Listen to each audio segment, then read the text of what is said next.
does heaven exist? Does hell exist?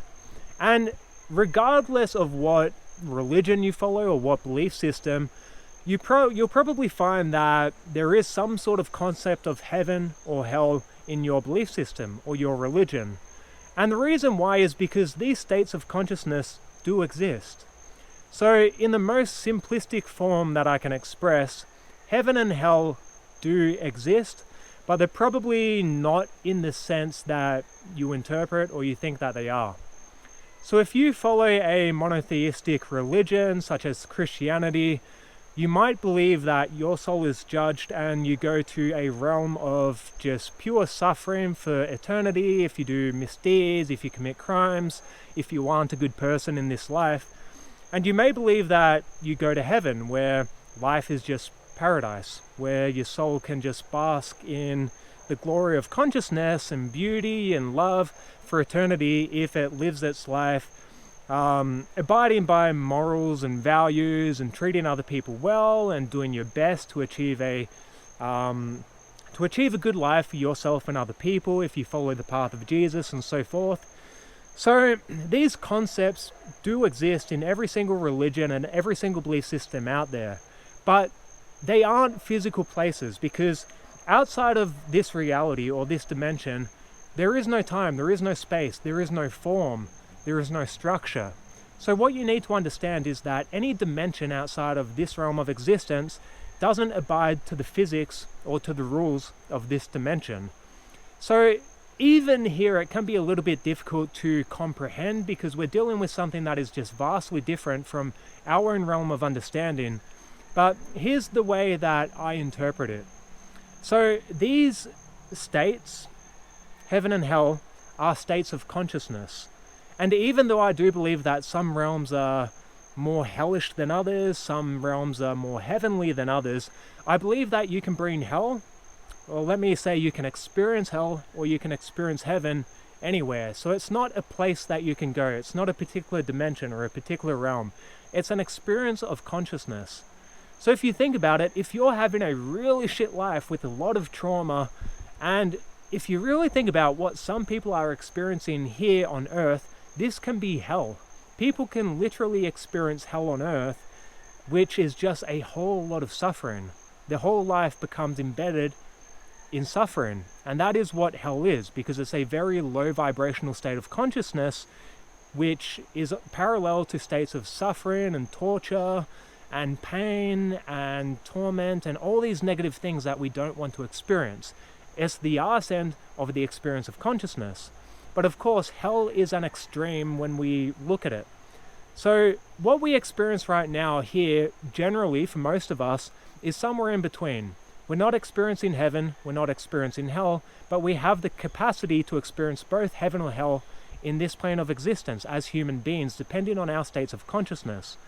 So if you are experiencing a lot of love and a lot of gratitude and a lot of compassion, and you see the beauty in the world and everything's great, you've probably experienced states like this where your vibration is super, super high and you just feel in love with life, with yourself, with God.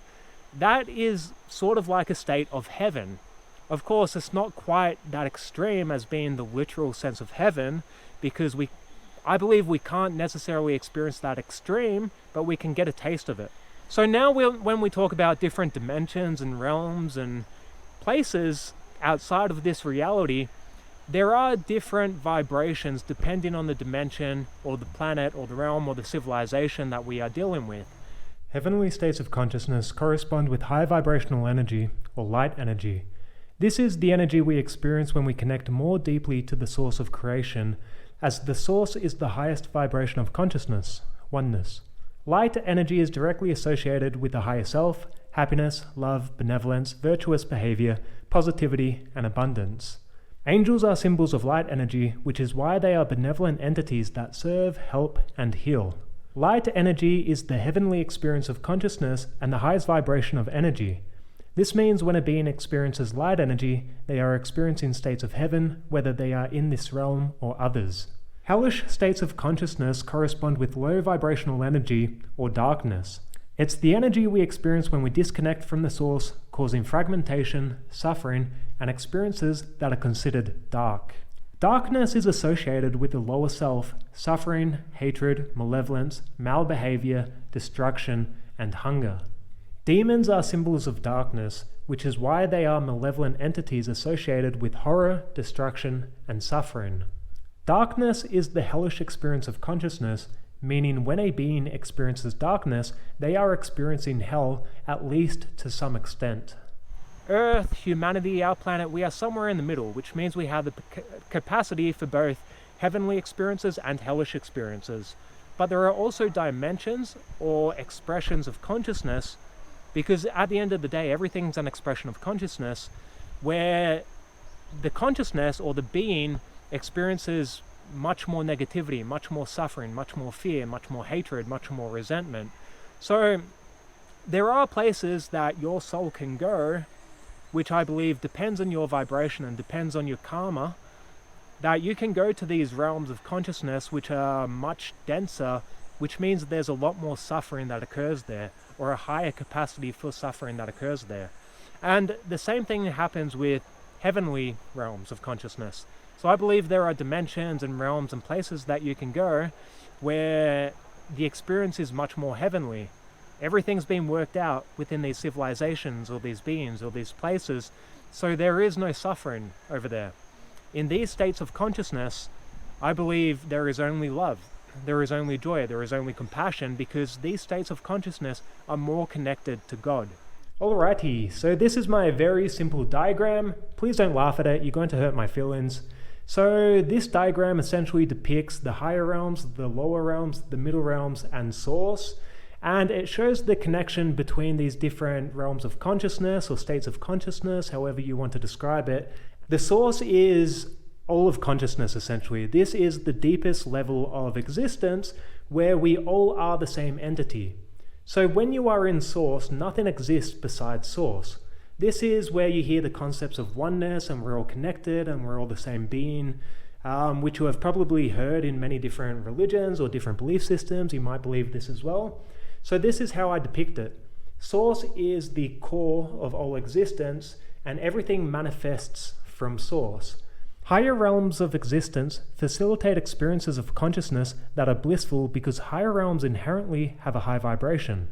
This means the experience of consciousness becomes one of pure love, gratitude, joy, and other energies that correspond with a high vibration. This experience is known as bliss, which is what souls experience in higher realms. So the way I see it is that humanity is somewhere in the middle. We are somewhat disconnected from source, which is why we experience so much individuality here, and we all have our own personalities and our own experiences, and we might not even know that spirituality exists or God exists because we are somewhat disconnected from it.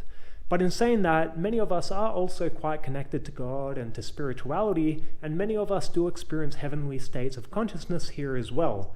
We are somewhere between these lower realms of existence and these higher realms of existence, which is why the experience of consciousness as human beings can be so diverse. Lower realms of existence facilitate experiences of consciousness that are horrific. This means the experience of consciousness becomes one of pure suffering by experiencing all facets of consciousness that are associated with darkness. Heaven and hell, again being a state of consciousness, depends on your connection with source, or with God, or ultimate reality, or the collective consciousness, or whatever you want to describe it as. So the further we go away from God, the more capacity we have to experience suffering. And the further we drift from God, the more our vibration drops because we're moving into the peripheries of it. So I believe that dimensions or realms of existence, or perhaps civilizations that are closer to God and closer to this connection with love and gratitude and compassion and the high vibrational energies, they are more in a heavenly state of consciousness than where we are right now. And likewise, the more a being or a soul drifts away from God, the more its capacity to suffer increases, because it is disconnecting from love. It is disconnecting from gratitude and all of these high vibrational energies that make us feel happy, that make us feel good. So let's talk about how someone or something actually goes to hell, or to these hellish realms where the being can experience more suffering, and why it happens in the first place. So why do beings go here? Why do souls go to these realms? What is the purpose of all of this? And likewise, why do we go to heaven? What is the purpose of having these different realms? So first off, God pertains to everything, all creation. So it's not necessarily accurate to say that God is one side and hell or the devil is the other side, because they are all aspects of God. God is an infinite creative consciousness where every expression of consciousness exists within it. So this means states of hell and hellish realms and low vibrational realms also exist within God's immense consciousness. So even though hell or these low vibrational realms or the devil can be considered the shadow of God, it is all a part of God as well. So we can't necessarily see it as a bad thing, because it's just an expression of consciousness. It might be a painful expression of consciousness. The conscious may suffer a lot, but again, it is an expression of consciousness, and in these realms, we don't recognize good or bad. There is no such thing. They all have their purpose. So what you need to understand is that hell itself has a purpose for existing. And the reason why it exists is as a mechanism for learning. So think of it this way. Souls come down to Earth, we reincarnate to Earth to have a human experience and go through all of these challenges and all of these different problems and dilemmas and things that we can experience here, because the soul grows a lot through these experiences. So the way I think about it is that Earth is a boot camp for a soul. This is why it can get difficult. This is why we can have hellish experiences here, because the soul chose to come down here in order to learn. Because think of it like a boot camp. You need to really push yourself when you're in a boot camp to train, but the biggest results come from training the hardest. It comes when you are really pushed. And I sort of see this mechanism work the same way with hell. So a soul might go to hell when it has a lot of lessons to learn, because it is very disconnected from God. So essentially, that disconnection from God, that disconnection from this higher state of consciousness, from the collective consciousness, from love, is when a soul will go into these hellish states of consciousness to learn, because it needs to learn. And in this sense, karma is the ticket to get into either hell or heaven or whatever dimension that we go to for what the experience is there. So again, we're somewhere in the middle, but just say you experience a lot of pain and you experience a lot of suffering in this life experience. And I think they're all connected. So I think if you suffer, then it manifests in different ways in your behaviors and actions and attitudes. And you might end up being a bad person because you are suffering. I think people who are inherently good and want to help other people are generally happier. So there is a direct causation or correlation between these two things, meaning if you're a shit person, you are probably suffering. I don't think you can be a real shit person and treat other people with such disrespect or do all of these immoral things if you are a happy person and if you feel love and if you feel connected to God. So I think in this sense, this is your own karma going into these states of consciousness, because your soul needs a bigger kick up the ass to learn these lessons. So your soul might go into these hellish realms because it might not have got the lessons it needed here, where maybe it should have learnt from, this experience of consciousness and from this suffering and these different things that you're going through to actually reflect and learn and improve and heal. But if it didn't happen, then maybe that's your ticket into hell, where you're not going to stay there forever. So you just go to have an experience to learn more lessons, the same way we come here to have an experience and learn lessons. But of course, hell is a harder boot camp for the soul. So you go there because there is more suffering, there is more torment, there is more pain. These realms are of a denser vibration, which means your soul has a better chance of learning through this mechanism, because in my understanding, pain and suffering is a mechanism for growth and learning. So the same way that someone who has a really hard life is generally the wisest person out there, it works the same way with the soul. If you go through a lot of shit and a lot of suffering, it sort of forces you to reflect and to grow and to expand and to realize that this is not what you want, that this is painful, that this is negative, that this sucks. So your soul recognizes through experience that it doesn't want to be in these realms, and that's where it sort of does a U-turn and starts experiencing more, where it goes into other dimensions and reincarnates into other places to have more beautiful experiences.